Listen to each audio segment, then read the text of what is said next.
Hello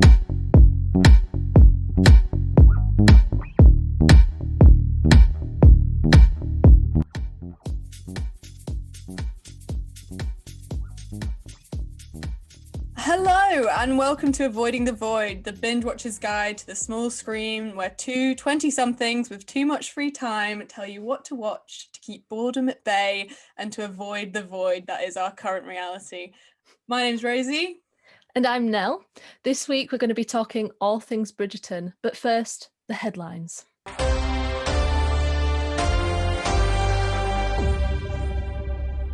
Donald Trump is officially no longer president of the United States after Joe Biden was inaugurated this week. For more films to get you in the mood, we recommend Inglourious Basterds, specifically just the bit at the end in the theatre, or for something more forward-looking, The Hunger Games Mockingjay Part 2, specifically just the bit where Donald Sutherland dies. Ben Affleck and Ana de Armas broke up this week in a spectacular Twitter reveal. For more Ana de Armas' iconic behaviour, watch Knives Out on Amazon Prime, or for more of Ben Affleck being a sad middle-aged dumpy, try Gone Girl on Netflix. Call Me By Your Name takes on a whole new vibe after a series of DMs released on Twitter revealed Armie Hammer could be an out and proud cannibal. For more like this, head to Hannibal TV show on Amazon Prime, or just try Silence of the Lambs. Riz Ahmed recently revealed that he is married and that he met his now wife in a disgustingly enviable meet-cute in a cafe. This does apparently happen in real life. Love is real, and you can see Richard Curtis make whole movies about it with Notting Hill on Netflix or About Time on Prime Video. And that's the headlines. So now we're going to move on to what's new this week. We basically just look through all the streaming sites, tell you what we think you should be watching, what's new on Prime. We won't recommend any, we try not to recommend any of the obvious ones. For me, I've been watching a lot of Drag Race UK, that's on BBC iPlayer. RuPaul's Drag Race, massive success in the US. The UK brought it over for season 1, we're now in season 2. Fantastic cast, fantastic humour, a really quintessentially British take on a kind of staple TV show in the US. If you like all things reality TV, but you don't really know anything about drag culture, don't worry. It sinks you in at the deep end. It's funny. It's just fun. It's camp. It's fantastic. I highly recommend RuPaul's Drag Race UK on iPlayer. Mm-hmm. And for me, the most important thing that's dropping weekly is This Is Us on Amazon Prime. It's currently on a 2-week hiatus, I think, because of COVID production issues. It's kind of amazing that they're filming anything at the minute, but they have been filming and have been putting out episodes when and where they can. They're about season 5 now, but all seasons are on Prime, and it's an amazing, sad but beautiful and uplifting story about one family through time and different generations and how the love of each other affects people in ways that you can't even imagine. And every episode makes me cry. So if you want a good cry, I highly recommend. Every week, Thursday in the UK, you will be crying. Plus, if you haven't watched it, you've got 5 seasons to binge through, obviously, yeah. as well. For more kind of award show buzz kind of movies, One Night in Miami, directed by Regina King, discussing a fictionalized version of Muhammad Ali, Malcolm X, Sam Cooke, and a football player. I would forget the football player's name. Give me a second. Of course I did. Jim Brown, football player. Of course I forget. But Regina King basically it's height of the civil rights movement in the 60s, and it's a fictionalized version of these 4 men met and what would they say and what would happen, and it's the debate around that. So it's got, I haven't seen it yet, I would admit it, but it's got 98% so far on Rotten Tomatoes, so go have a look, and it's got loads and loads and loads of award show buzz around it as well. I'm going to be watching that 100%. We'll watch it together. Yes, let's do that. But what we are here for today, tell the people now. We're here to talk about everything Bridgerton. Some would say this entire podcast is just a vehicle for me to talk about Bridgerton to the masses. For some context, me and Nell met at university studying history. We love it so much, and in that vein, we love period dramas. And so Chef's Bridgerton. kiss. You really just hit the spot for us. It's got drama, it's got juice, it's got intrigue. It really is the Gossip Girl of the early 1800s. And sometimes that's what you just want to watch. Yeah. And this is my thing about it. It's like, obviously, us being like history buffs, I don't know about you, but I watched the trailer and I was like, this is going to be bad. And it was bad, but in the best way possible. It's bad, but it's in the kind of trashy, kind of very self-aware, very self-aware badness that just makes it so damn good. Right. Yeah. It's like ahistorical. It's like it's like a fantasy historical setting where it's not fantasy in the sense that there's like elves and shit, but it's just like, this never happened this way, it couldn't happen this way, so many things are wrong. But the minute that your brain can step back and be like, that's fine, it knows what it is, then you're like, I'm here for the ride. The biggest crime a period drama can do is try to claim historical accuracy when it just clearly isn't. That's the most annoying thing in the world, and this Bridgerton just doesn't. It doesn't even try and pretend. My favorite, like the part that that even it was like the first not even 5 minutes where they do the whole squeezing the one of the Featheringtons into a corset, like very stereotypical like trope. Tighter! She to breathe, Mama. And I was like, so if you're watching this as a historian who knows this period really well, you're like, well, that's, first of all, that's not right. Because they didn't wear corsets like that. They didn't wear corsets, they wore stays. And they weren't like trying to make a figure like that, because it just doesn't make sense. And the stays that they wore were comfortable. And if you know stuff about that period, you can't watch that scene without being like, oh, okay. And if it was trying to make it historically accurate, then you'd just be like, well, I can't watch that because it doesn't make any sense. And even within the world of Bridgerton, it doesn't make any sense, because then they go to present themselves at court and they're wearing the right shape for the period, but it's the classic they don't need a corset. Yeah. So why are they like bringing it in when they're wearing a dress that's straight up and down? It doesn't even make sense. But the minute that you can sit and be like, yeah, this is exactly what it is it's they wanted a scene with someone not being able to breathe in a corset, a la Keira Knightley in the Pirates of the Caribbean, and they did it, and they don't care. And that's the best. They did it and they don't care. That's what Bridgerton is about. I love it. Yeah. I love the tropes they hit. They hit so many, like, this is the thing as well. It almost felt like I was watching fan fiction, which what I love about fan fiction is that it's easy, turn your brain off stuff, but you can still enjoy it. Mm-hmm. And they also hit like fan fiction tropes of enemies to lovers, fake dating. They almost like had there's only one bed when they went to the inn, and they like had the separate rooms. Do you know, like they're like taking all these like tropey things that are just like, this is what you want to see.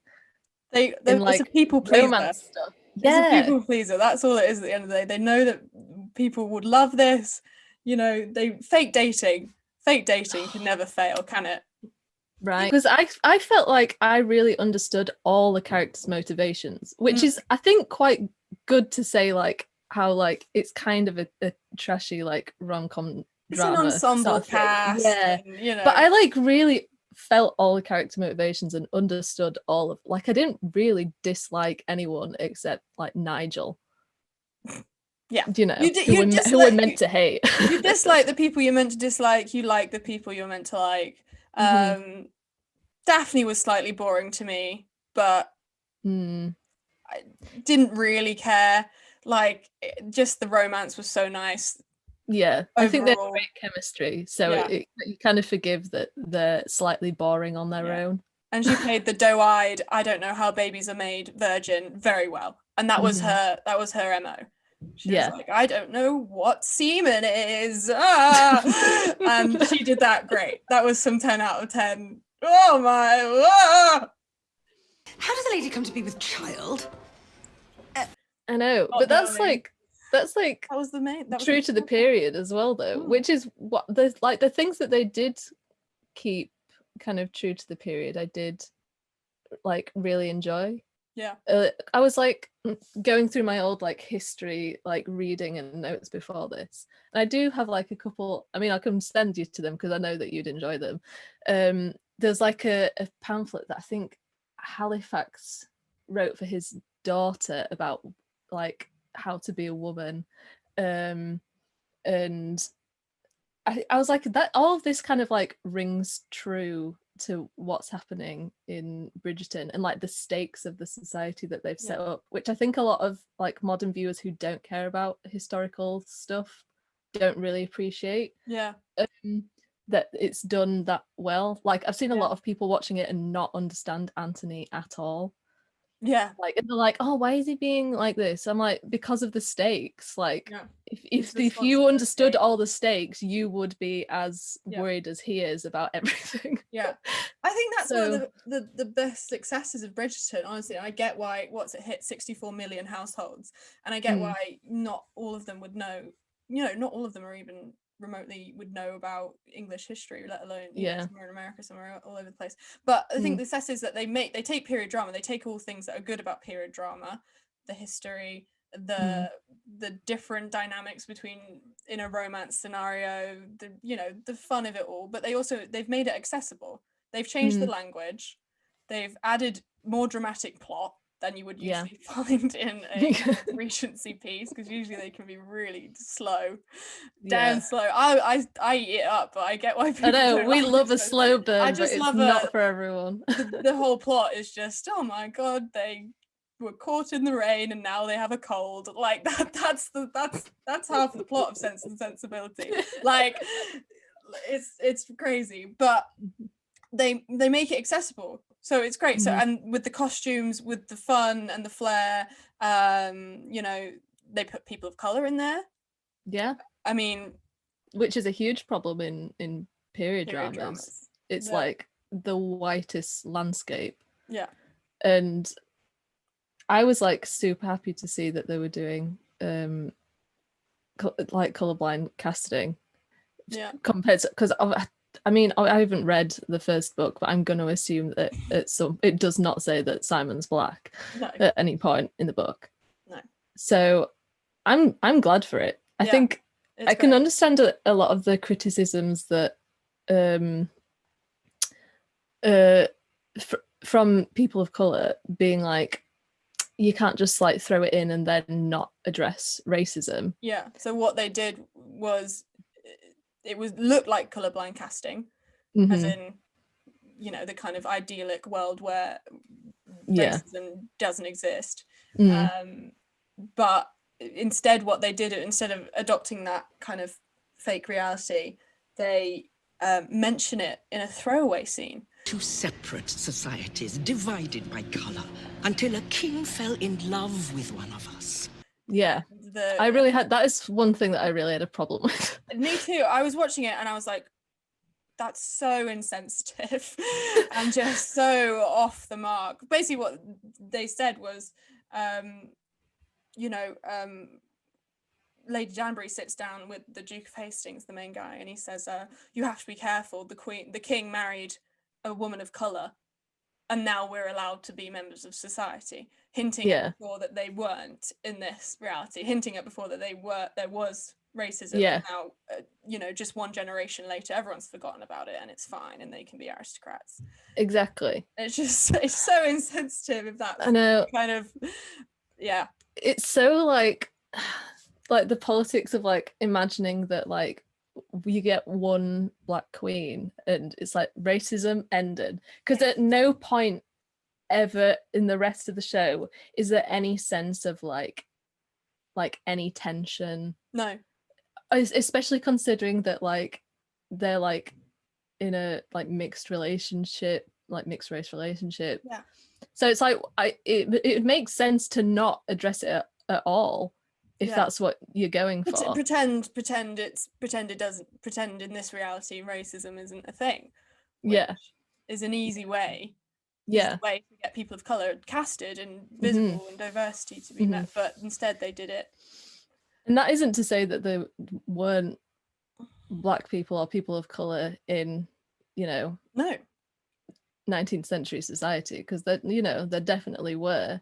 So it's like you're either going to have to choose one or the other, and they kind of went straight down the middle. It's like you're either going to have to like do this like really properly, do your research, understand the society, how the racism works in the society that you're portraying, or you're going to have to go the other way, and as we kind of understood it as being like a historical fantasy world where racism didn't exist, but misogyny still exists, but racism didn't. Which is just kind of the mental leaps that you already have to be taking anyway to watch the show and enjoy it. But none of it is meant to be remotely, or like we said, it's not historically accurate, and then therefore some things can be taken out. But the down the middle track of, for the most part, we're gonna say we live in this fantasy world where racism doesn't exist, but we'll mention it in a 5-minute throwaway scene to say that it used to exist, and then not elaborate further, and then never bring it up again, never bring it up, sweep it under the rug in the most literal sense. There was also, I saw a really interesting video on YouTube, like an essay, which I'd recommend people to go watch, about colorism in it, in that like a lot of the like Black people in the show were like lighter skinned, and then anyone who, there's like 2 darker skinned characters, Lady Danbury and Simon's father. And Simon's father's evil, and Lady Danbury's like old and single and not meant to be like an object of desire or like beautiful or whatever. So that was like another really interesting point. I hope that they continue the trend of casting like more diversely, especially as we're getting loads of new characters going into different seasons. So and they have to, I think, address that. There's been so much backlash on it. I know they have. I don't know how they would. I don't have the answer, but they it's something that needs to be addressed and or fixed. An odd choice. A strange choice, and I'd recommend going to read all the better, more well-educated think pieces that have been done on that subject from people of color, obviously, because we're too but back on to something that there's something else that irks you in Bridgerton as well, isn't there now? look I have never have I been thus baited in my adult life. Was so mad about the Benedict plotline. Like genuinely enraged by it, more mad at myself, because you watch TV shows and films and you're never like, oh, this is definitely going to happen, like this character's definitely like gay or bi or whatever, because you're just so used to watching stuff and being like, it's never gonna happen, it's obviously never gonna happen, why did I even think that it was gonna happen, right? But in this, they knew what they were doing, right? They knew what they were doing. The longing looks, so basically Benedict is the second oldest Bridgerton brother, and he's gay, and he was set up for half the season as being a gay man, closeted, exploring sexuality. But no, I don't understand, like, for me at least, the minute Julian Overton, who plays Henry Granville, came into frame, love interest, and like they made eye contact, I was like, I see what's happening here. I can understand this. But then at that point I was like, okay, stop projecting. But then the second scene that they had together, where they're like discussing art in like a gentleman's club, it was so flirty. And I was like, Yeah. Interesting acting choices And there. And then he walks in on his quote unquote love interest, having sex against the wall with another man. And he looks at it and he's not appalled and he's actually looking very interested. But then the next scene, what do we see? We see him having sex with two women. Having a threesome with two other women. And it just doesn't make any sense. Mm-hmm. The thing is, as well, between then, when he'd been to like the art studio and it was kind of like, oh, we've got like liberal vibes going on here, he had another scene where he was like drawing angstily by himself in a study, and then it like did a close-up and it was like men's hands, and I was like, wow, the hints they're dropping here. And like his arc when he was having like conversations with Eloise outside about him feeling like trapped in society and wanting to live on the outside of society, he's like very much hitting all the themes of like struggling to come out. And just that reveal of him being like, right, that's it, yes, I'm gonna live on the outside of society after this whole like gay thing, or even I thought he was gonna end up in like a poly trio with Henry Granville and his wife, like just kind of being in the middle of that, because that's also living outside like society, the family unit. That's like the theme of his entire arc of the season. And then like the big reveal is that, yeah, I'm gonna go do it, I'm gonna go, and then he goes and picks up like a woman and then just has a mistress. I have a friendship with Genevieve Delacroix, the modiste. I was like, what's outside of society with that? That is the most normal thing that you can do. The modiste isn't aristocratic. That was the only thing I got from there being a rebellion involved. It wasn't yeah, but even then that's exactly how like it worked for like rich men, especially like second sons. Like there was like an understanding that like men would have mistresses. So I was like, but what's rebellious about this? Why does he suddenly feel free? What's different? This whole closeted gay imagery and not even subtle, explicit. No, like it was that's what made me so mad, because I genuinely believed it, because I was like, they can't put this in without it going somewhere. If Oscar Wilde had been published at the time, there would be a scene with Benedict sat down reading Oscar Wilde. That is how explicit they were with these kind of gay subtext. He's gay, and then he wasn't, and it's just so. I just feel, I was so mad. I was like, that's cowardice, pure cowardice. So I've just had to retreat to like fixing it in my own head, and then like kidding myself that in season 2 they're gonna like see, because there's not been massive amounts of backlash, only among like people that I know / if I like would hunt on Twitter and people being like, wait, I thought he was gay. I've seen a couple of articles about him and Eloise as the gay characters of the season, but I don't know. Well, that was the other thing, is like him and Eloise's chats in the garden were like some of my favorite scenes, and I like love them together. And I was like, this is so like clearly like a queer woman and a queer man like bonding like without saying it. And Eloise, hers is almost explicit as well, the longing looks she gives to Penelope, right? Like, and the fact that she wants, she doesn't want to marry, she has no interest in men or boys, she wants to have the freedoms that men have. You're a man, therefore you have everything. You're able to do whatever you want. So do it. Be bold. And kind of, I know, I'm like, oh my god, let her wear some like breeches. Get her to like some, but oh my god, if she went to the marries a man as well, right. So but we digress. we need to talk about what we came on here to do on Thursday. Bridgerton season 2. was confirmed. Everyone knew it was going to happen. It's bloody Shonda Rhimes. When did she not get 12 million seasons in the bag straight away? Bridgerton season 2 was confirmed. It's going to be about Anthony and his search for love.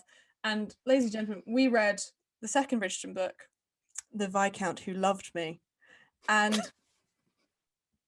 let me tell you, this book was the most ridiculous. I was laughing out loud at how ridiculous it was at certain parts, and most illogical, nonsensical thing I've ever read in my life. And I've read a lot of booky stuff.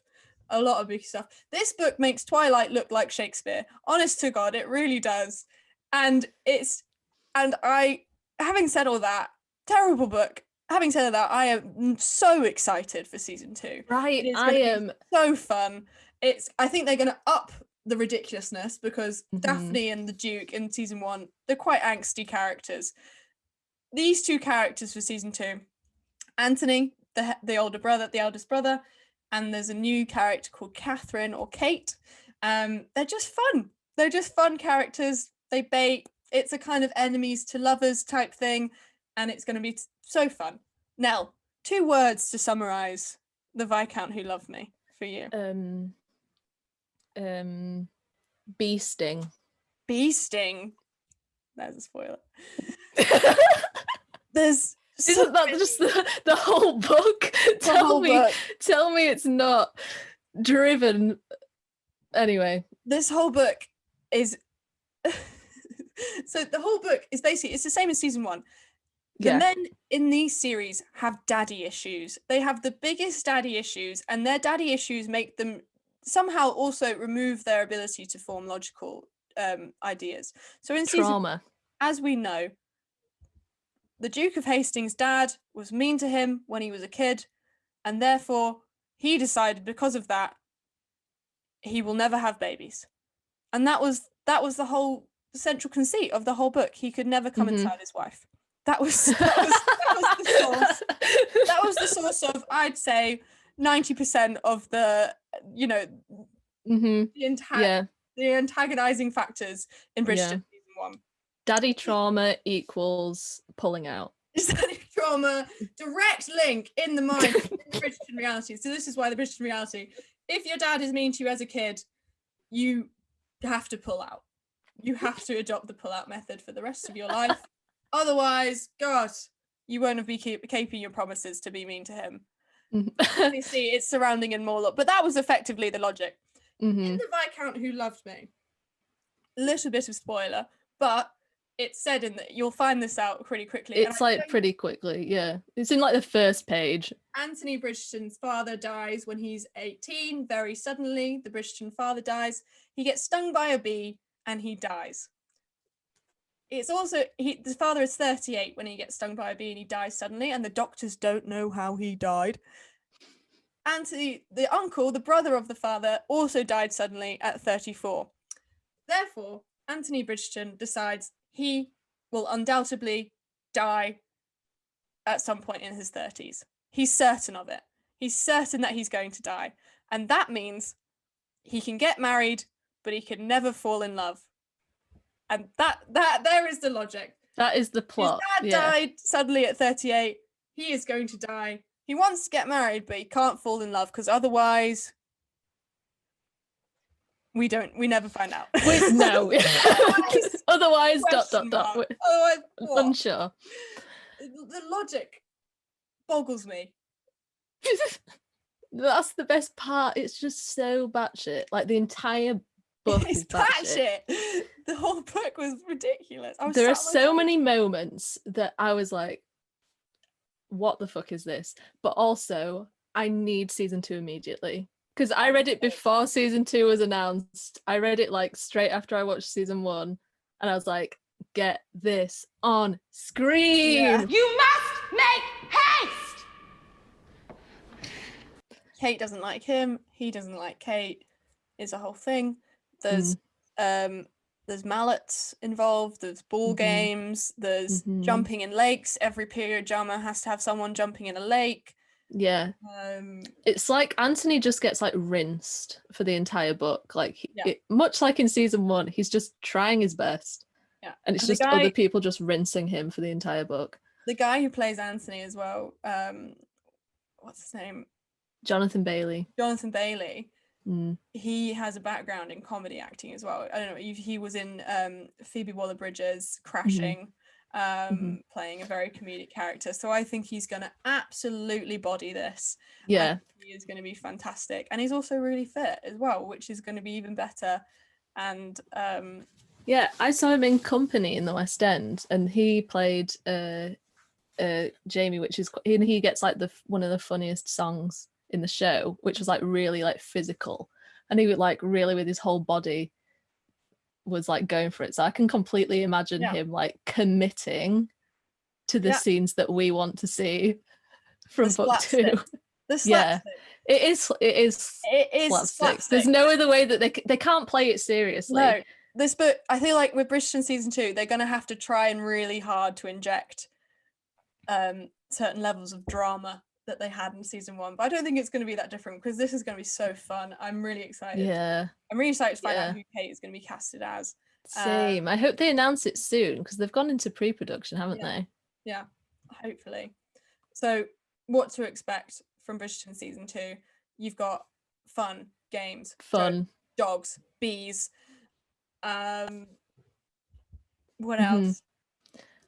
What else? More daddy trauma. Daddy issues. Yeah, more mummy issues as well. Big swerve ball. Some Bridgerton banter, which we all love between the siblings. There's defo going to be more of that, which is honestly one of my favorite dynamics in the show.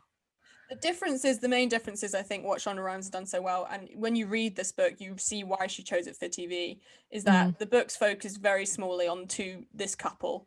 So I assume they did the same for that. So they focus on, for example, for the second book, they focus solely. And what Shonda Rhimes did was expand the universe. So I assume we're going to get loads of side stories as well, with the Featheringtons and the other Bridgerton characters, because they're barely even in the book, which is disappointing, but understandable. But it's going to be... Get excited, guys. It's going to be... I'm buzzing. It cannot come fast enough. I don't know how I'm going to wait. I know. It's all I think about at the minute, which is embarrassing, but like, as we say, we're avoiding the point. And there's also going to be a musical on TikTok, Bridgerton the Musical. Yeah, there's all that stuff as well, isn't there? Have you seen that? Yeah. The Burn For You song. The same, but I burn for you. You burn for me. I burn. A bop and a half. They were on the BBC. Abigail Barlow is her name, and she was on the BBC. I don't know where on the BBC, but she was interviewed, and she's made extended. She's got a musician, she's got a pianist involved. I'm obsessed. And from what we can see, the vast majority of the Bridgerton main cast can sing, or at least have a background in musical theatre, which seems... I'd hope it's not coincidental. It probably is, but if it isn't coincidental, a musical episode. Yeah. But hopefully they all sing together at some point, at the very least. They better. I would really... Can you imagine a musical episode? Don't. That'd be so good. For you. Contract. Bridgerton is ridiculous, and we love it. Yeah. Approved. If you not everything has to be good. This is my mission statement. Not everything has to be art. The mission statement of avoiding the void. Yeah. Sometimes you can just watch things that are bad and be like, I enjoyed every minute. Every minute of this. Every single minute. We will recommend to the few people who will be listening to this things that will have terrible reviews. I want those green splats on Rotten Tomatoes. I want a 13% movie coming off on Rotten Tomatoes, and because it's fun, and because we don't need to be film critics or TV critics. We just need something fun to escape, or at least for a little while, from the boredom of what we, at least in the UK and most of America, are living, and most of the world are living in at the moment. So if we can do that, that is our goal. Aw. And we'll end it there. Well, thank you for listening. For those that did, I hope you enjoyed. Bridgerton season 2 is coming, probably not for another year, so I hope you at least have a little teaser for what you can expect. Bees. Bees. There are bees in Bridgerton. And boobies and bees. Boobies and bees. Goodbye. Signing off.